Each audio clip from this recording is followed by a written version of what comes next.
Reigns episode. Last night, I did 55 minutes of the Backlash pay-per-view recap. I mean, in quite all honesty, I think it's probably the best solo recap I have ever done for any pay-per-view to date. And I really mean that.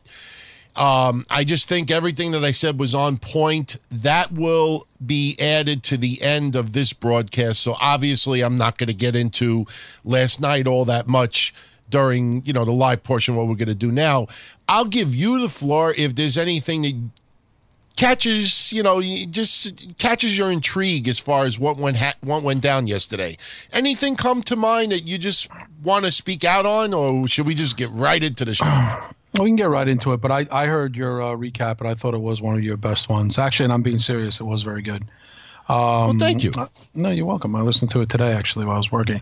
I honestly, before the pay-per-view even started, I liked what I saw from Ruby Riott. I liked what I saw again from her tonight. She continues to be one of my favorites.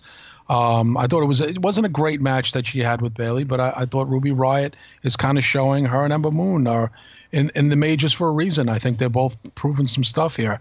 As far as the pay-per-view goes, of course, the first match, outstanding. Like, A+. The Miz and Seth Rollins, just as much credit to The Miz as to Seth Rollins. I know Seth Rollins is like the hottest thing in wrestling right now. The resurgence, the rebuilding, this whole gimmick, it makes a lot of sense. Restructure, rebuild, recapture, really. So Rollins is on fire right now. But The Miz, credit to him.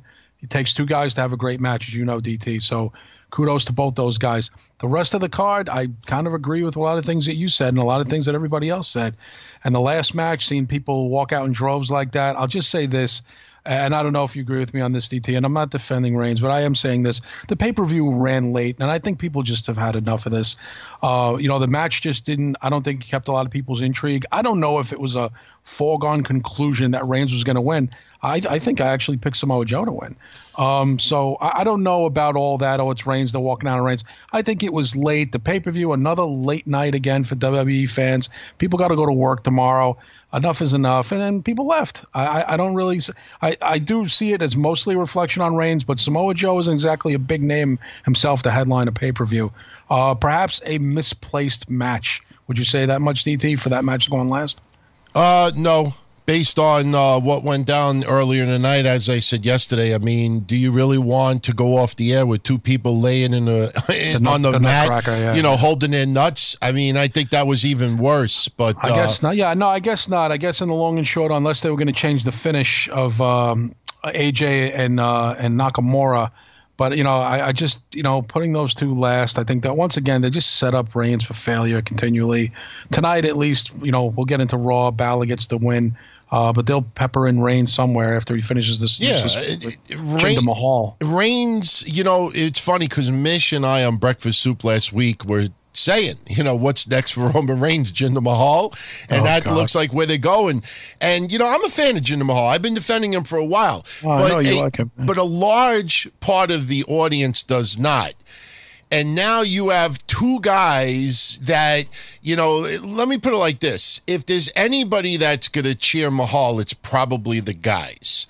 And if there's anybody that's going to jeer Mahal, it's the women and the kids. So now the women and the kids will cheer Roman Reigns majority, and the guys will jeer Roman Reigns. So basically what you got is two guys now that, you know what I mean? Like it's, I don't know. I mean, it's this.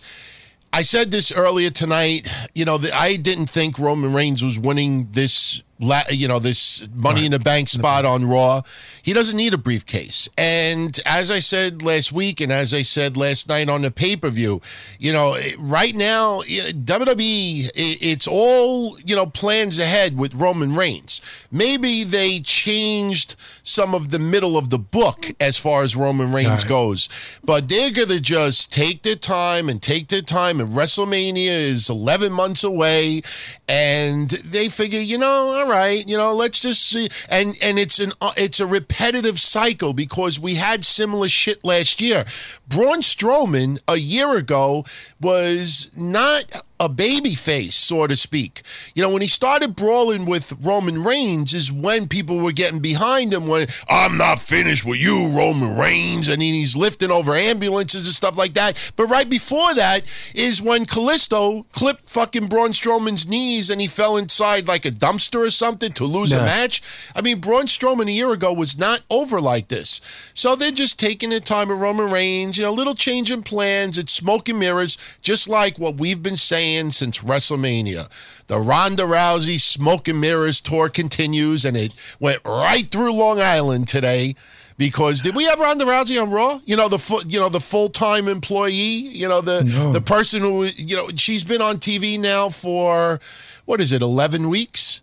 12 weeks? And, well, she's been on, you know, signed for, and we've had one match. And again, I'm a fan of Ronda Rousey, but when you put this fucking aura around her, she's a full-time, she's gonna just like everybody else. Yeah, just like everybody else. You know, exactly. and I don't know if people heard about this, but WWE went ahead and signed the 2 remaining members of Ronda Rousey's 4 horsewomen, Jessamine Duke and Marina Shafir. Yeah. So they are now going to be training in Florida. And those 2 with Shayna Baszler and Ronda Rousey, you have the 4 horsewomen. And you could almost feel where this could possibly go. WrestleMania next year, 4 horsewomen versus 4 horsewomen. Which I'm not saying it's going to be a bad thing, but you know, I don't know. I just I'm just not feeling a lot of what's going on right now. What surprised the shit out of me was WWE bragging. I don't know if you saw this today, but they wrote, and I quote, "Last night, Backlash was the most social show on all of TV, beating American Idol on ABC, Sunday Night Baseball on ESPN, the NBA playoffs on TNT, the Stanley Cup playoffs on NBCSN, and Westworld on HBO." They're bragging that they got that much attention yesterday. A fucking fatal car accident will generate tons of crowds. All right, I don't think all of the attention last night, for the most part, was positive for WWE. So, you know, when you see Brian Alvarez and others who are saying in 30-plus years of being a fan, this was the worst pay-per-view that they've ever seen. When you have this isn't just people complaining because everybody else is. That pay-per-view was the drizzling shits yesterday. It had a couple of good moments here and there, but for the most part, it was not good. Yeah, I mean, I've seen worse. I mean, I can't give you exact dates right now. All the pay-per-views I've seen in my lifetime since, 85? Yeah, I don't think it's the worst of all time. I think I think it's just a lot of people forget about how bad some pay-per-views were over the years. Oh, DT in 94, 95 with Men on a Mission headlining fucking pay-per-views. I mean, there was some bad shit. In the mid-90s when Vince was going through his trial and stuff, there was some bad shit going on there. Some real bad moves. You had non-WCW, WWE, non-ECW, promoters trying to put on shows. There was one Legends show that was just abysmal. I mean, there's been some shows that have been the drizzling shits. It's just like right now, Backlash is like a mosquito bite.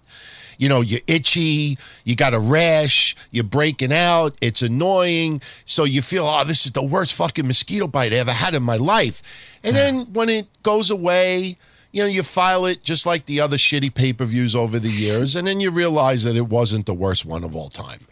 No, and also everything's magnified now because I think people are looking for shit now because they've been so disappointed lately with what's been going on with the WWE. Yeah. So...